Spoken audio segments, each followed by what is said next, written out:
Hello, everyone. I'd like to welcome all of you to Ohio Exopolitics. I'm your host, Mark Snider, and we are broadcasting live from the beautiful Dillon State Park here in East Central Ohio.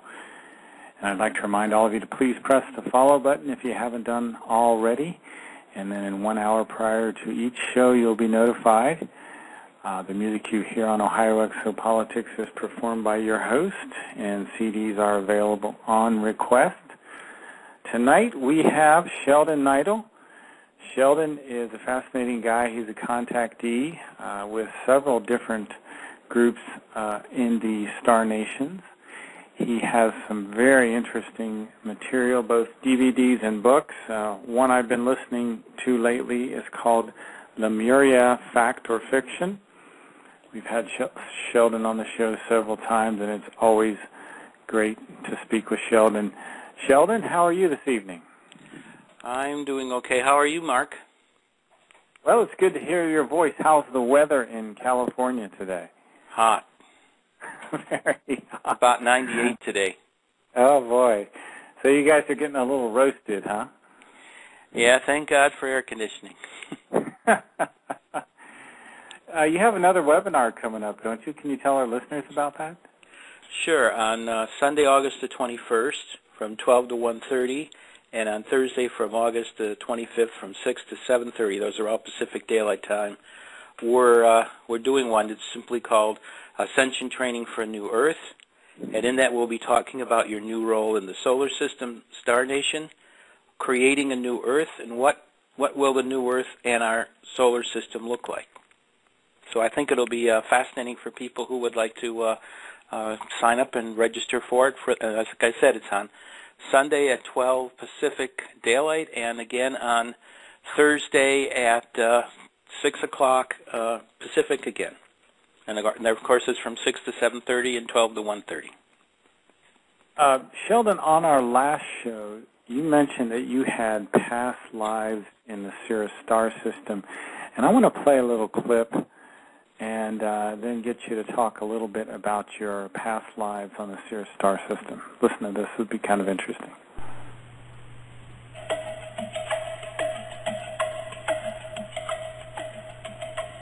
The star Sirius is the brightest star in the night sky.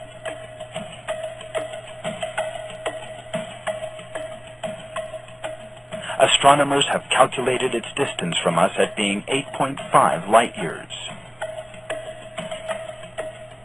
It was noted only in very recent times, thanks to modern telescopes, that Sirius moves together with another star, much smaller than itself and invisible to the naked eye.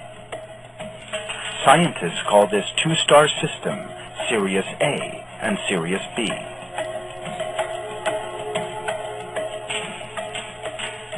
The larger of these is Sirius A, which is the brightest star that can be seen with the naked eye. Its mass is 3 times that of the Sun, and it is 10 times brighter than it. Sirius B, on the other hand, is a white dwarf star. It cannot be seen with the naked eye. It possesses approximately the same mass as the Sun, although since its diameter is only 4 times that of the Earth, it is very much more dense.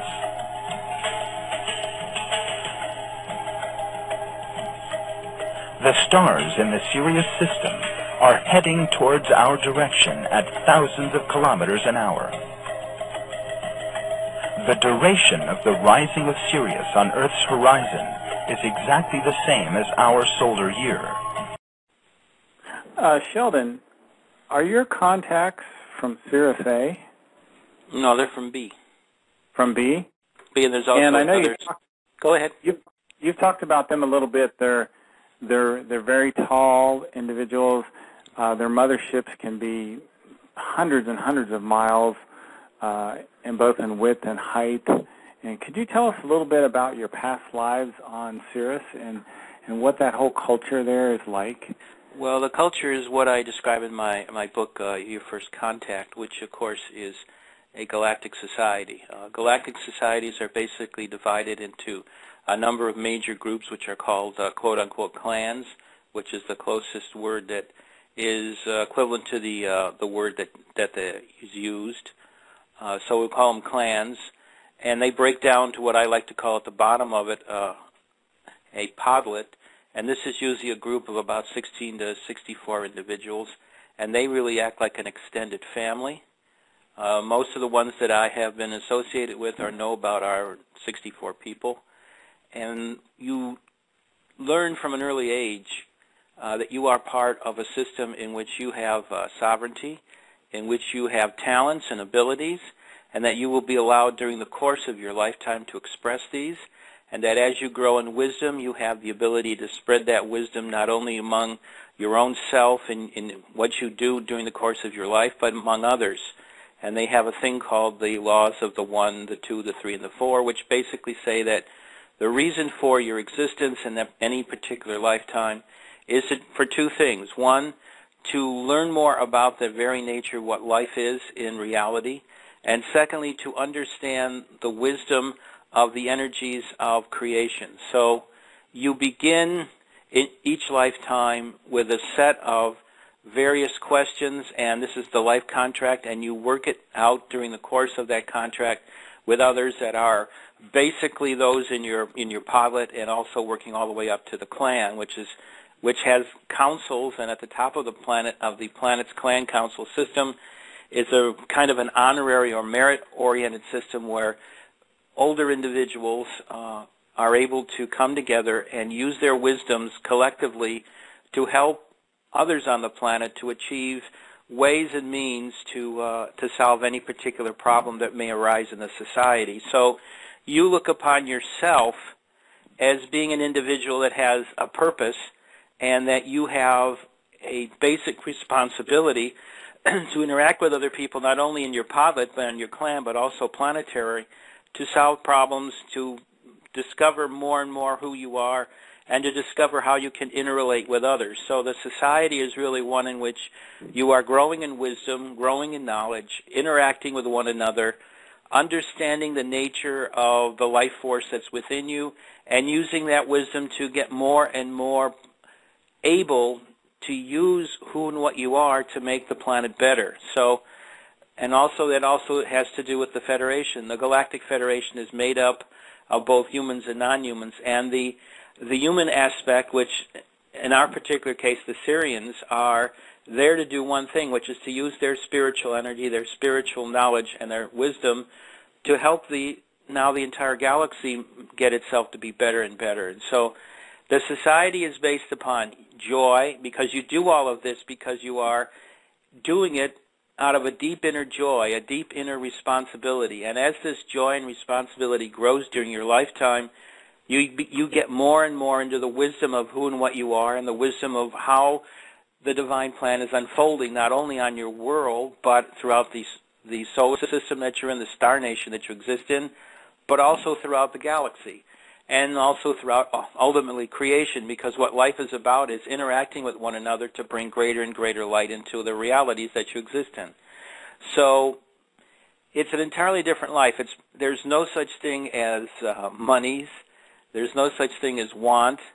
What you are doing is living to increase your joy, living to interact with one another in a way that makes each other better, and using your collective abilities and skills to solve any problems that may be erected in your society, that can then be used once again to gather with one another and increase your own wisdom and your own abilities to better understand how life exists and flows throughout creation. So that's how life is. It's one that in many ways is entirely different from the societies that we have here. It's one in which you live for a very long time. In Sirius, you live roughly about 3,000. And so as a result of that, you exist in a society that allows you to become more of who you are, and to use that to help others to become more and more of who they are, and then to use your collective joy to make not only your planet and your star system better, but to make the entire galaxy and all of creation better. So it's a system based upon what they like to call divine service, which is what making everything better is really all about. So you are in divine service. You are in your joy. You're doing what you need to do, what you feel you have to do, what in your core brings you joy. And so the life is one in which you are constantly seeing who you are, constantly improving upon yourself, and using all that energy and information and wisdom to make everybody else better. So that's how that society operates. Sheldan, you said a couple of very interesting things there. One thing was that they have a 3,000-year-old lifetime on Sirius. Can you tell us a little bit about what it's like to have a 3,000-year lifetime? Well, what they do is they use every aspect of their life contract, as I was saying, to make the world they live in better.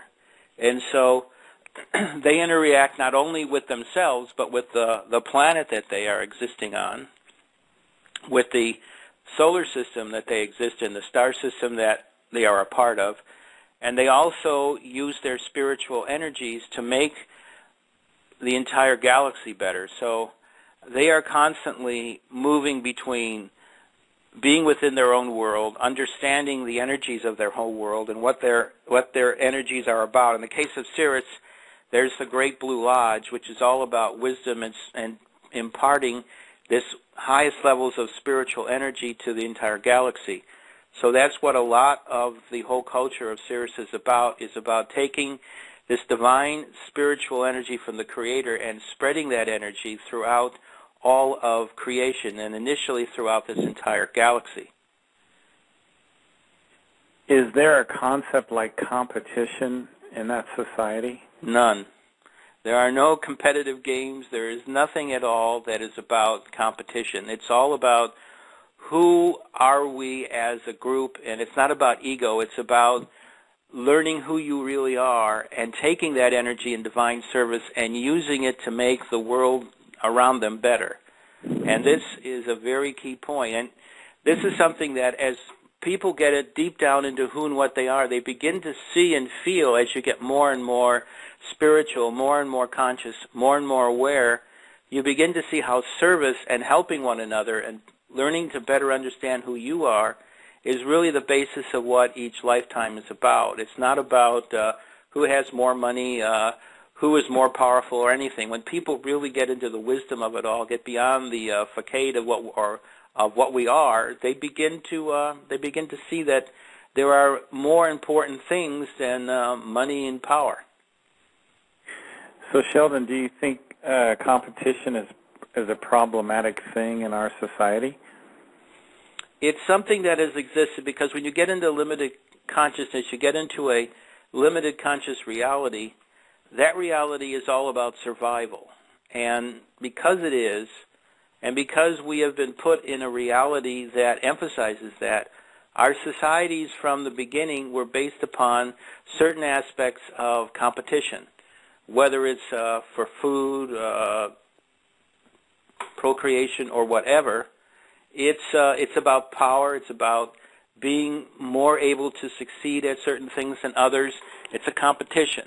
And that really, when you get beyond the need for that, the first thing that humanity will naturally do is move away from competition and toward cooperation. We as a people are meant to be cooperative with one another. We're not meant to struggle, to fight, to play wars with one another and all those other games that have been going on around our planet for the last few millennia.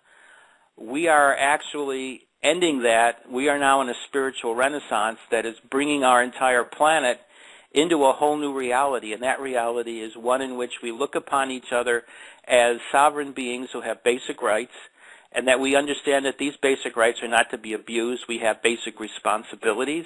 We recognize that, and we understand completely, especially when you get into being fully conscious beings, that this whole reality doesn't need to be competitive.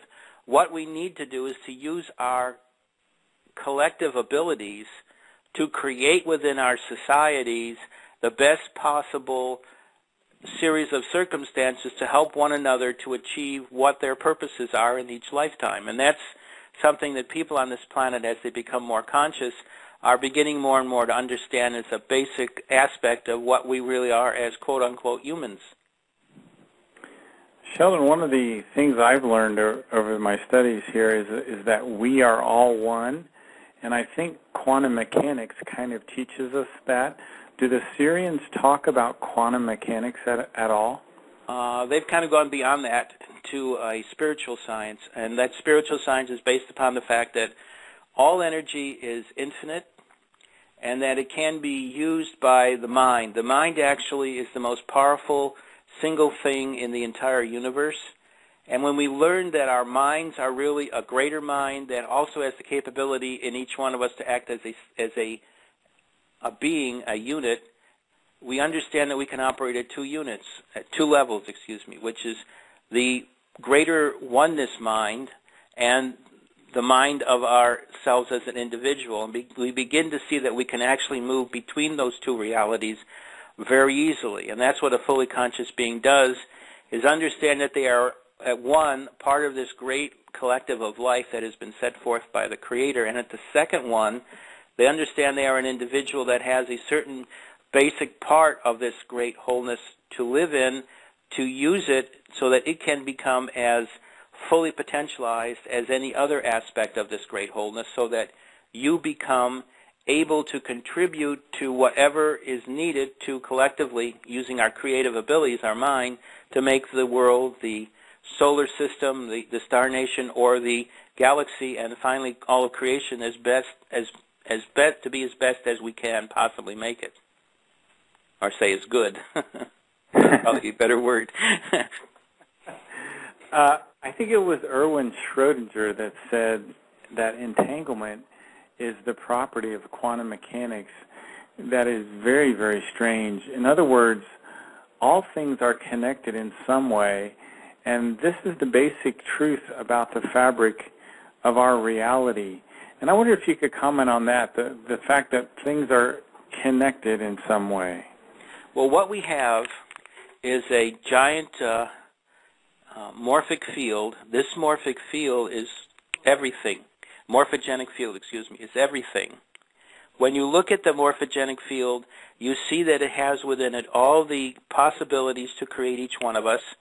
It also has the possibility to allow each one of us to work together collectively to make this field do what is necessary to bring forth, to manifest what is in the mind of the Creator, the divine plan. So we understand that indeed we are entangled with one another, the collective, but we also have this energy, which is who we are, and that it is both, as I said, a part of the greater whole and of who we are at the same time. So we are both a one and we are a oneness. And this is something that sometimes it'll sound like I'm talking with some of the Buddhist stuff, or sometimes people say it sounds almost like mumbo jumbo, but it isn't. It's the reality of who and what we are.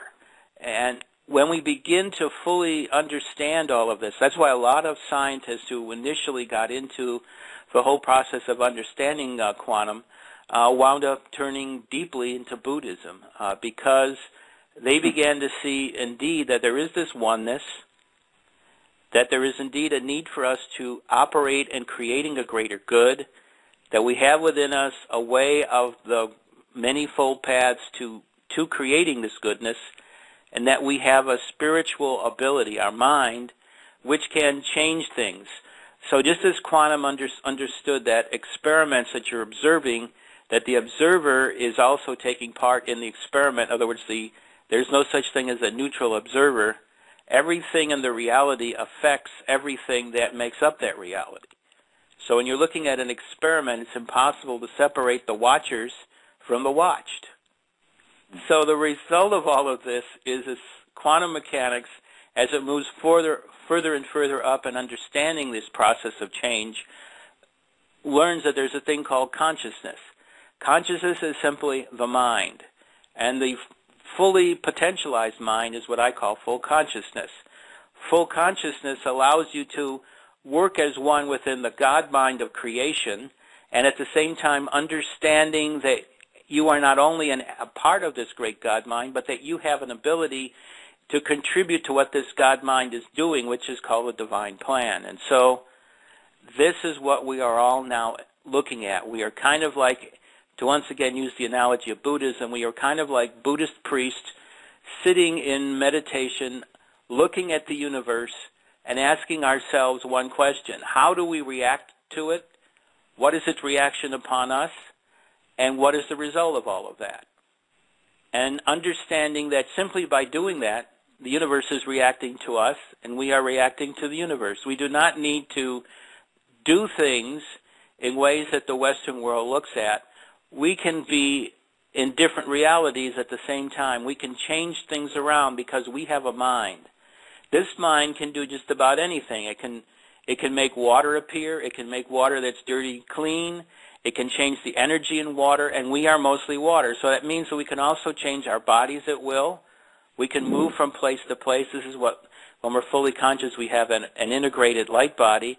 We can move around, and that's why the fastest speed in the universe is not the speed of light, it's the speed of mind. So this is something that the Syrians, from the time I was a little kid, were completely teaching me and talking to me about, so that when I did get into Buddhism, I related more to it than just about any other group of religious philosophies that I encountered. Sheldon, we have been taught in school that the world is made up of atoms, and atoms make molecules, and molecules make up matter. But atoms are mostly empty. And if the nucleus of a hydrogen atom was scaled up to the size of a basketball, then the associated electron would be 20 miles away. So everything between the nucleus and the electron is empty space. And in that emptiness, there's actually information and massive amounts of energy. It has been said that the latent energy in the vacuum of a single hydrogen atom, there's trillions of times more energy than in, say, 20 billion light years of space. And I wondered if you could comment on the fact that there's this tremendous energy in what we call empty space. Right. This is what we call zero-point energy. And the field that is created by the zero-point energy, the zero-point field, is what creates what we were just talking about, which is the atom and all the different aspects of it, the nucleus and the electrons that make it up. And then all of this stuff comes together. The atoms form molecules, and the molecules then begin to form into various energies which create elements, which create who we are. Because out of those elements comes the basic acids that create who we are, these basic proteins. So when you look at that, you say, well, what makes all this stuff? What creates it all? And the answer to that is consciousness, the divine will to make something, to create something. This is what is all around us. Now, the energy that is in all of that and all the living things that make up the entire reality, and of course I see the world that we are living in around it, the stars, everything that you see at night, this is really a living holographic reality. We are living in a field of a great consciousness, and this consciousness, this light consciousness, this spiritual energy is what creates this hologram, and this hologram is what we call our realities. All of these realities, therefore, exist out of a great consciousness. So what we are doing is we are looking at the great divine will and the great divine plan and seeing how we are part of that, and seeing how immense is the energies inside of us. If you would look at all of what a hydrogen atom has within it, and then look at all what an oxygen atom, etc., has in it, and realize that these oxygen and hydrogen atoms and carbon atoms, which is the third aspect, that this oxygen, hydrogen, and carbon come together to create who we are. And think of the immense amount of energies that each one of us has existing from our toes up to our hair. If you would look at that, you would see that we have the equivalent of billions of hydrogen bombs and energy that could be released if we knew how to do it. So within our consciousness, as we potentialize ourselves, we have the ability actually to create and to prevent all kinds of things within our reality that we see. So we are in ourselves a great, incredible being of immense energies, of immense capabilities that is indeed divine. For we are a part of this great divine will, this ultimate consciousness of light that has made everything.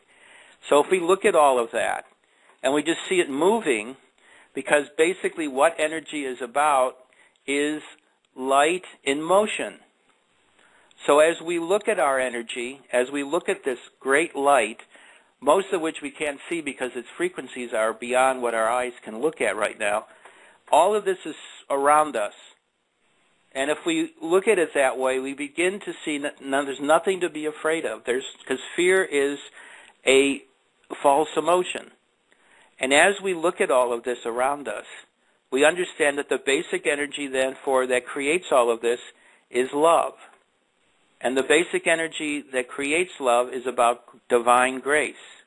So as we look at the great dispensations of the divine will, the great grace of creation, we see that we are all a part of that. We have within us a sacred dispensation for all of us to live out our lives, enjoy, and to take all the various aspects that we are and use those energies for the betterment not only of ourselves, but of the entire creation.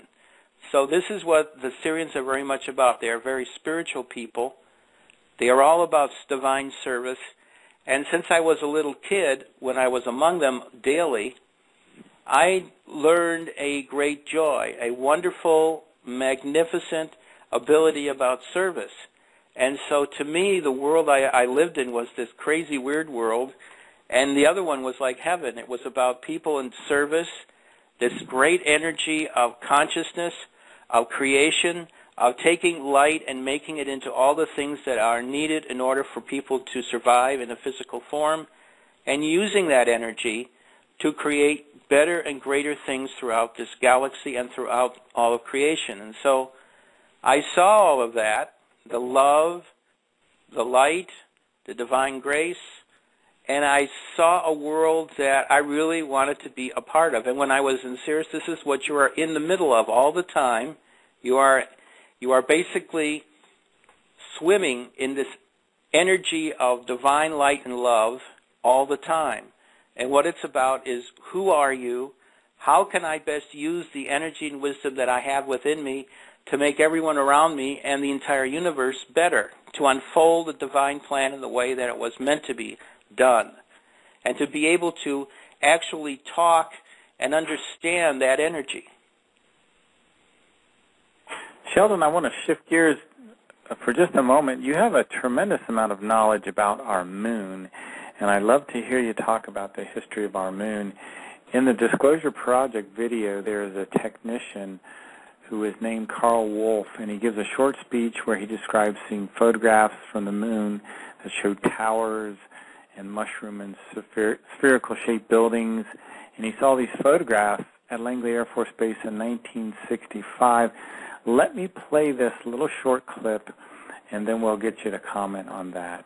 Sure.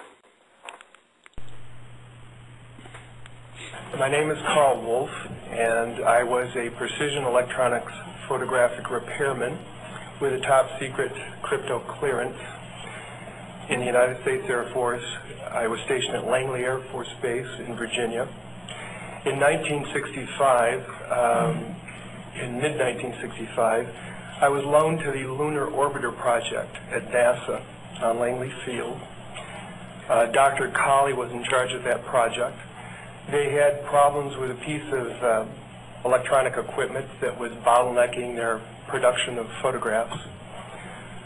I went to the facility, and when I walked into the facility, there were scientists from all over the world. I was stunned, actually, to see people at a NASA project from all over the world. It didn't make any sense to me initially. I was taken into the laboratory where the equipment was malfunctioning. I couldn't repair it in the dark. I asked to have it removed. A airman second class was in the dark room at that time. I was also an airman second class. I was interested in how the whole process functioned, how the data got from the lunar orbiter to the laboratory. I asked the young man if he described the process to me. He did. About 30 minutes into the process, he said to me, in a very distressed way, by the way, we've discovered a base on the backside of the moon. And then he proceeded to put photographs down in front of me, and clearly in these photographs were structures, mushroom-shaped buildings, spherical buildings, and towers. And at that point I was very concerned because I knew we were working on compartmentalized security. He had breached security, and I was actually frightened at that moment, and I did not question him any further. And a few moments later, someone did come into the room. Sheldan, I know you've talked about the moon before on the show, and I believe you told us the moon is an artificial structure, but that at one time it also had a thriving ecosystem. Can you tell us about our moon? Okay. Let's talk about the moon from the beginning. The moon at one time was the outer of 5 moons that surrounded a planet that's now destroyed, that is the so-called asteroid belt between Mars and Jupiter. When this happened, the moon was thrown into an orbit between ourselves, Earth, and Mars. Roughly around 25,000 years ago, the moon was used as, because at that time Earth had 2 moons, one of the moons was going to be used to destroy the surface aspects of Lemuria. That was done, and the moon, because the planet was still in full conscious aspects, it needed 2 moons to balance it. This moon was then brought in, and it was made the second moon again. When Atlantis fell, and it fell basically because of a mistake by the Atlanteans were trying to destroy their people who were exiled and where today is basically modern Greece and Italy. And what they did was, the scientists who were disgraced because they were not willing to continue with the human experiments that were being done and had been there and exiled, were able to destroy Atlantis by taking that remaining moon of the 2 moons that was being used to destroy them. They basically caused it to go and destroy Atlantis. It went back upon the trajectory that it was supposed to go upon. And as a result of that, Atlantis was destroyed. And it immediately, the energy of the planet changed because the firmament started falling out of the sky. And this is the first flood. The second flood, which is the final destruction of the firmament, is the one that happens roughly about 7,800 to 8,200 years ago, which is the great biblical flood that's described in the Bible and in other various stories of ancient legends around the planet that refer to this whole process. So we then had the moon left. Now the moon, when this planet was destroyed, and people have various names for it, the one most people know as is Maldek. The one they are having me use right now is Pax, because it's the goddess of peace. And when they reconstruct this planet, they wanted to be all about peace and the new energies of consciousness of this new star nation. But anyway, getting back to the moon. So the moon, because it had been destroyed, because it was a battle moon, a defense system for this giant planet, which was roughly about 3.5 the diameters of our planet Earth, it was now in orbit around our planet. Now it's hollow. The inside of it used to be a battle station. The closest to describing this to people would be maybe you go to the memories of it. I think Lucas and the people who helped write the so-called Star Wars movies remembered in their memories, their deep memories about all of this, about this great battle planet, and the fact that these types of instruments were used in these huge galactic wars that went on for millions of years. They're now done. We're in a period of peace. We're in a transitional period. So he remembered all that stuff. Star Wars, to me, even though they made it a galaxy far, far away, was really a remembrance of the kind of stuff that went on in our galaxy for millions of years. And the immensity of it all is unbelievable. Science, when they were discovering various energy anomalies throughout the known galaxy, discovered that the largest anomalies were in the constellation Orion. And of course, I had been talking about that when it was suddenly discovered in the mid-90s. But what all of that is about warping space, creating specially ridiculous radiation centers and all that stuff. I'm not going to get into all that negative stuff, but I'm just going to say it exists. It's remnants of these wars. And what happened is the moon was completely destroyed. It was basically burnt.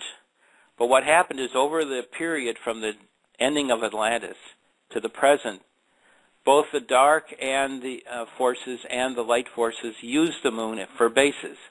And, of course, all of this ended, as I've explained to people, in the mid-'90s when we had this Treaty of Inchara. Inchara was the dark energy, kind of similar, if you know Star Trek, to the Q. It was a continuum of darkness that was using all the aspects of the particular galaxy we live in, the Milky Way galaxy, for their own amusements. What happened was they finally decided, under the pressures of the light, to carry out a prophecy that had been done at the beginning of the creation of this particular galaxy. And so as a result of that, there was a peace treaty signed between the forces of Inchara, the dark forces, and the light. And the result of that was that things began changing on our planet. Now, when we go back to the period of the Apollo projects and the period that this guy's talking about, which is the 60s and the early 70s, what we're seeing here is in the midst of this great disaster going on the moon between light and dark forces, and this funny little kind of Cold War that was going on, in which the United States was being used as kind of a intermediary. And the result of that was Apollo 13, which was attempting to carry illegal plutonium to the moon so the dark forces could use it to destroy the light bases on the moon. So what we have here is a person who has seen some of these pictures of what was going on, and the fact that there was a consortium of scientists. I got involved in this whole process way back in the way back in the 1980s. I had a group of scientists who originally developed projects for looking at alternate energy, how to bring that to the planet, how to make it possible. And we've gotten involved with space because a couple of the people who I was involved with were the sons and daughters of people who were major scientists for NASA, for instance, and for other space programs throughout the world. We began seeing that in the 86 with the return of Comet Halley, that there was a sudden change in how things were going. Like, for instance, you had the famous speech by then President Reagan about the fact that an invasion from space would cause a great unity on our world to occur. And we saw that there were people looking around, and that's how I wound up with the Galactic Federation again, is that I was contacted in the midst of all this little games going on back and forth between the light and the dark, and there was a companion to Comet Halley, which is called Comet Wilson. Comet Wilson was originally coming in masked, not the real Comet Wilson, but masked as a ship that was doing all kinds of braking maneuvers. And so some of them got out their father's old NASA computer programs and discovered that what was happening was that Comet Wilson, quote unquote, was really a ship, and that it was braking against the sun the same way they were using their models, because, of course, the only thing they could be assured of in any kind of thing they were trying to create was to use our solar system, since it was the only one at that time where they knew that had planets in it, and that you could tell by specific gravities and mass of different planets and of the sun exactly how to produce certain effects with a craft coming in so that it would brake properly and be able to go into Earth orbit. And so what they were doing was replicating all those programs and seeing that what was happening in our skies, actually way out in space, and the deepest parts of our solar system was very similar. So I was able to see how there were consortiums still going in the 1980s, which were there in the 50s and 60s, of looking on what's going on in space, using all our resources to try to discover what was exactly going on out there. And so what he was seeing on the moon was similar stuff that I was told again when I finally got in contact with the Galactic Federation in the late 1980s. And so as a result, I was able to talk about things going on the moon. But this is part of a process. And so you have to almost go through the various histories before the Treaty of Inchara, this little war going on, which was more like a Cold War because the last 200 years of it were just skirmishes going on in one part of the galaxy or another. So in our case, this little skirmish involved the moon and Apollo 13, which is a totally erroneous story that they put up in Hollywood. It's a magnificent lie. But anyway, the moon is indeed an artificial world. It had bases on it, both light and dark, until the 1990s. We had established through the dark a number of bases up there because the forces that were running us were the dark. We had a dark cabal that was running our planet, still is, but is losing its power right now.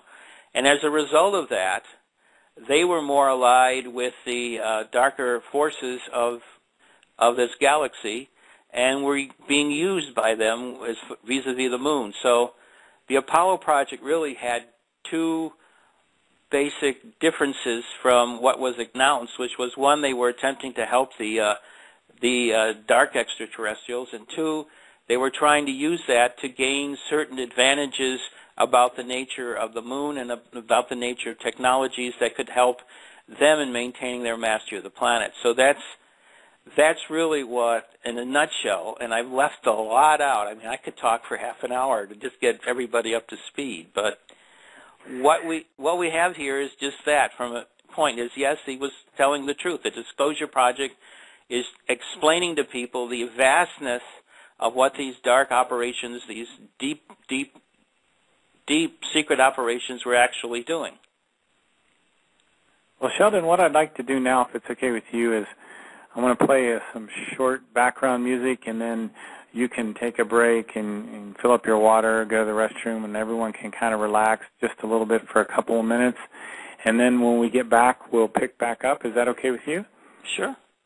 All right, let's take a little break, listen to a little music, get some water, take a little break, go to the restroom. We'll be right back. This is Ohio Exopolitics. Right.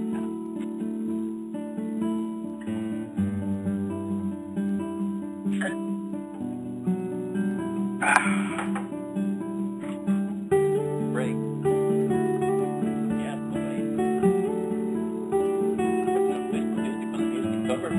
yeah.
Well, I'd like to welcome all of you back to Ohio Exopolitics.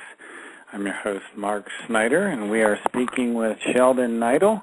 His website is www.paoweb.com. He has a webinar Sunday, August 1st, I believe, from 12 to 1. Is that correct? It's Sunday, August the 21st. 21st. Thank you very much.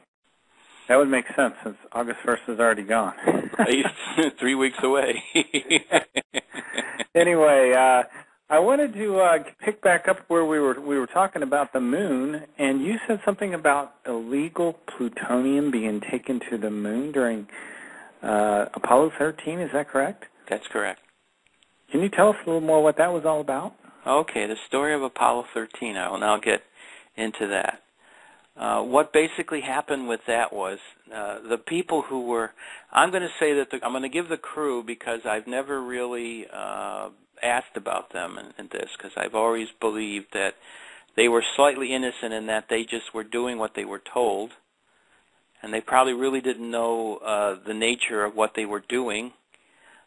Basically, the NASA and the secret government projects put a bunch of plutonium, which was enough to make a couple of bombs, into the fuel cell of the Apollo 13 craft. And what happened was, the minute they took off from the Earth and went out of Earth orbit and headed into their translunar journey, heading toward the moon, they immediately discovered that they were surrounded by craft. And at a certain point, these craft approached them, and of course, all Apollo craft, from the time they left the Earth orbit to the time they were reaching the moon and preparing to insert themselves into lunar orbit, they were followed by craft. As a matter of fact, one of the things that they had to do on Apollo 11 was, when they got too far from the Earth, they had to stop showing the continual thing of the Earth craft, because a lot of the ships would not stay in front of the craft, but would actually start moving behind it. And they didn't want people to see all the ships. They were usually surrounded by 20, 30, or 40 ships. So on Apollo 13, of course, they did an analysis of what was on the ship, the actual lunar craft moving that made up Apollo 13, and they discovered that the vehicle, the control module that was in charge of the mission, was having in the back of it a bunch of illegal plutonium. And they knew that this plutonium would be taken out by craft from the dark side, and so what they did was they intercepted it. And what they did was neutralize the plutonium in a very strict and quick way.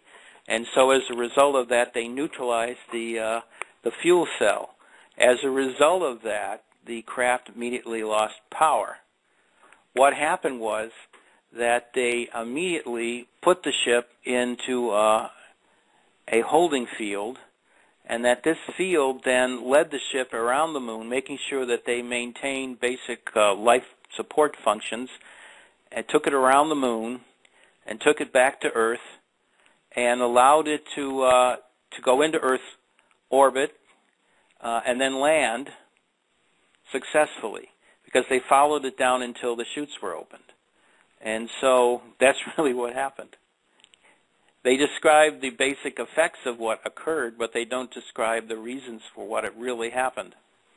It didn't just explode for some strange and oddball reason. But anyway, that's the real story in a nutshell, without going to a large explanation of it.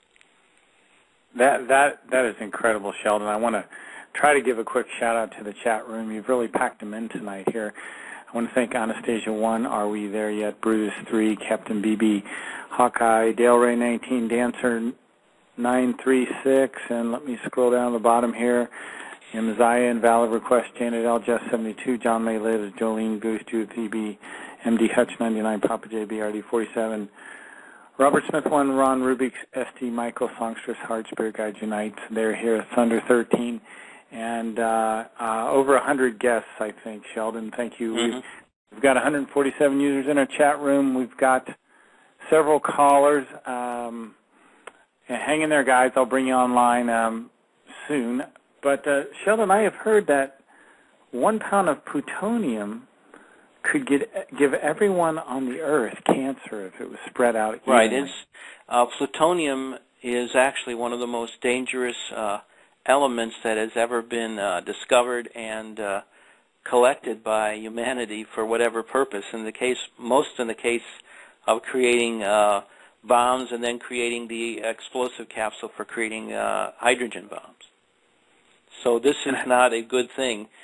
Getting rid of the massive, poisonous, disastrous thing called plutonium and changing it back into non-radioactive lead and allowing it to leave the reality of our planet would be the best thing that could ever happen to us.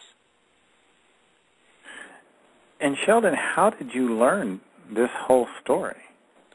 I learned the story first from the Syrians telling me about it. And then I was able to see some people that had gotten some pictures from the Japanese. The Japanese had gotten some of these secret pictures that were taken by Apollo 13 during the course of this whole journey. And they were able to give it to some people, and when I was attending some conferences, they explained all of this using the Japanese pictures. So you could actually see the ships surrounding the craft and all the effects that happened from it. So there's a whole group in Japan that knows the real story behind this? Well, the Japanese government gave it to a couple of people who had some security clearance from their backgrounds, and they were able to show it to people in various conferences. And I think your main contact is with a Syrian guy named Amatura. Is that correct? No, my main guide is Washta. Amatura is a medical person that has been a wonderful med team for me with his group, and also SUPA for a long time. And I appreciate all that they do to help us maintain our health and keep us as well as is possible. I really appreciate all of that. Did Amatura tell you anything about this story with Apollo 13? No, mainly it was the Syrian groups that were in charge of helping me do my various lectures, etc., that explained to me what had happened, and they were able to show it in would look like a 3D video. So it was able to see what actually happened. Were you on the Earth when they showed you this 3D video, or were you on the ship? Yeah, because I saw this in the mid-90s. Okay. Wow, that must be amazing to be able to have that kind of experience. It is unbelievable to see, when you look at the reality of what all the space programs that we have, what they are attempting to do versus all the rhetoric that they create every day to try to explain the nature of what their missions are, which is not really more than, it's kind of like politicians. It's just pablum for the masses. Are the Greys or some negative ET group working with our leaders now? Are they the ones that are kind of in control right now? No, the people that are in control are the last remnants of the Illuminatis, the Illuminoids, whatever you want to call them, this last dark cabal that is attempting to try to maintain its power, which is waning right now. We're actually in a time in our history when a great change is about to occur, not only to the planet in terms of a new reality, but a change in our consciousness, which is this thing I've been describing, which is our metamorphosizing into fully conscious beings, which is very close to happening right now. So I'm happy about that, but unfortunately for the dark, their reality is coming to an end. And what does that exactly mean? Well, that means new governments, prosperity funds, and finally full disclosure, which is something that is vitally important to the whole nature of what is about to come as far as moving us into becoming fully conscious beings. And that's something that I am talking about in my webinars, and something that we've been describing in them right along, and also it's something that I've been talking about for a while. It's one of the main points. It's one of the main points that people have to learn to understand more about, and to use that information to help them better understand what's happening to each and every one of us, because all of us now, in one way or another, through the use of various angelic and Galactic Federation med teams, are morphing right now into being a fully conscious being.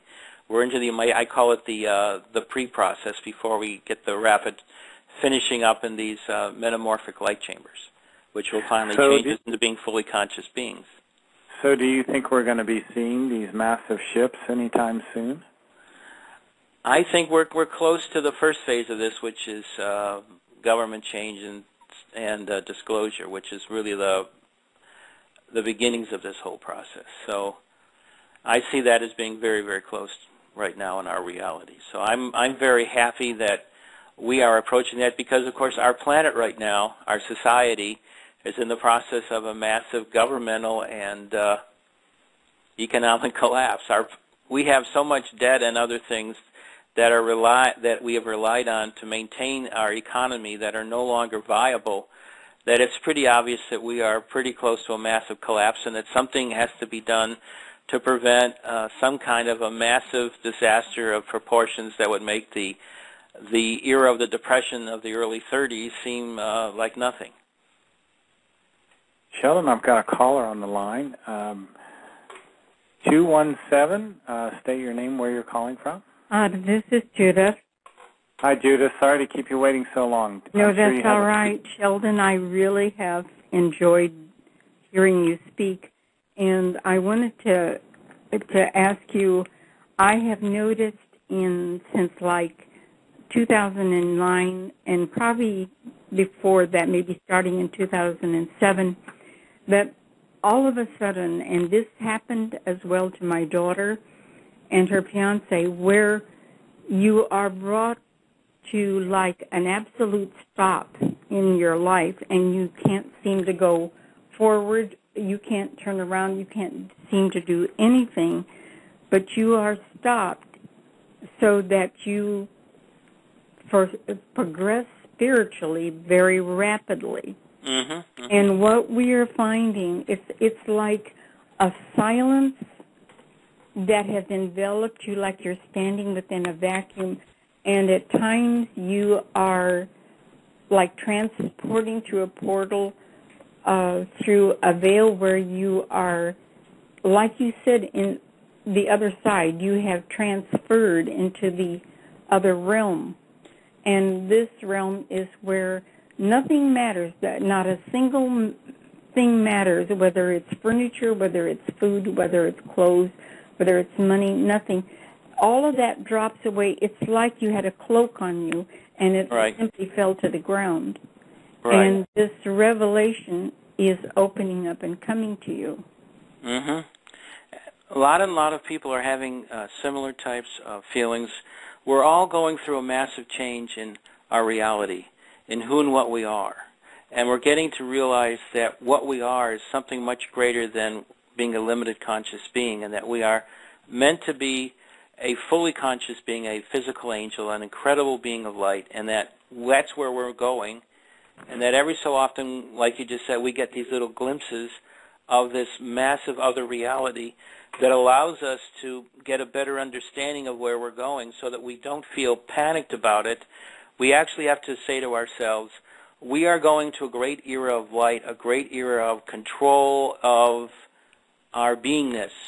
And I don't mean control in the way, it's probably a bad word to use right now. I would say more a better acknowledgement of who we are, and that we learn to acknowledge that and accept it. It's about acceptance, it's about divine service, etc. So that's where we're going, and what you're working on and what you're understanding is exactly what we're doing. All of us are getting little glimpses of this, some of us more than others.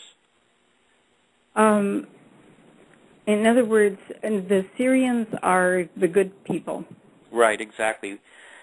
What the Galactic Federation wants to do with this whole disclosure is have people formally understand that they are benign, that they are here to help us, that the process they're here to help us is what we're talking about, which is moving from being limited back to being fully conscious beings, to have this connection between the spiritual world and the physical world, so that we can not only walk between two worlds, but actually be residents of both worlds simultaneously. So this wonderful being is who we are really inside, and we are getting ready to reconnect ourselves to it so that we can become who we are fully potentialized to be, which is a fully conscious being, a being of light, a physical angel.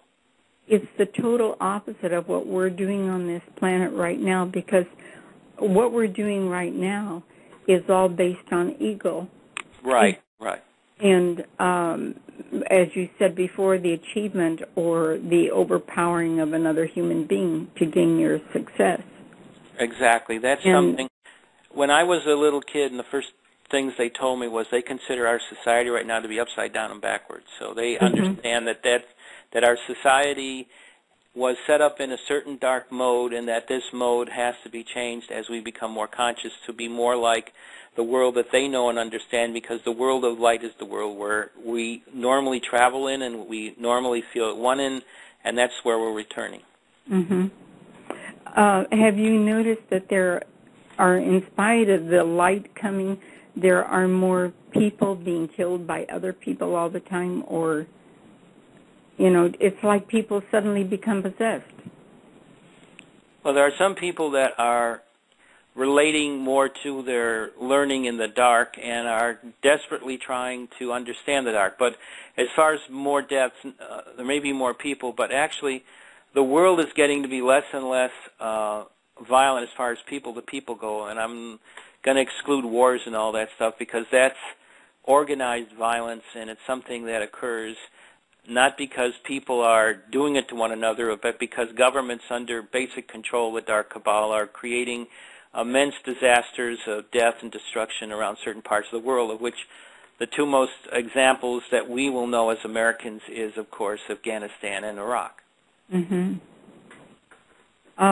If a person wishes to communicate with the Syrians, they can do that, right?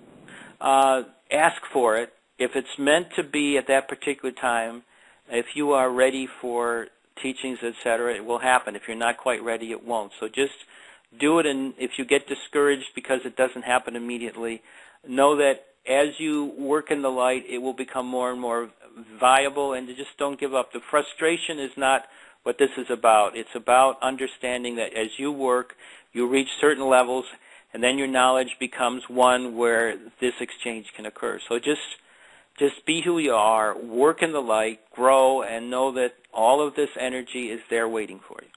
What you said about the mind and the energy and the power and the connection we have with the divine source. In other words, if people realized what they really were and what they were spiritually made up of, they could cure anything physically or mentally or anything that came about, or they could manifest it. Right, exactly.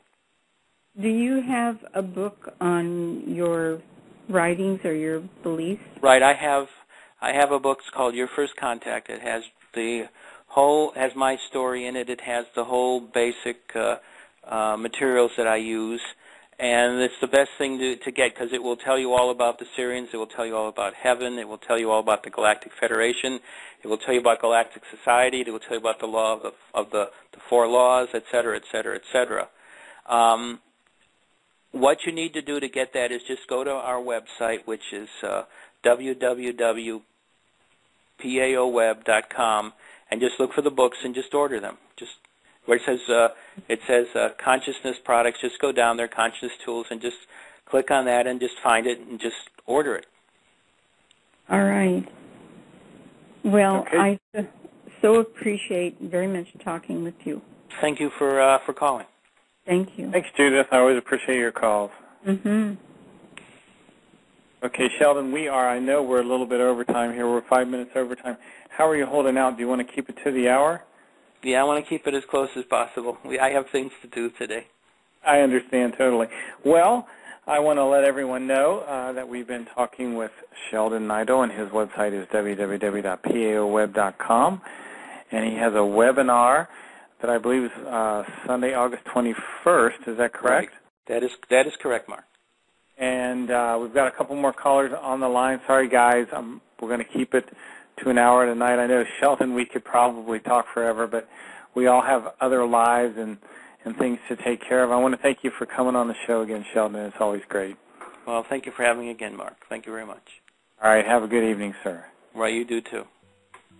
Good night. Good night.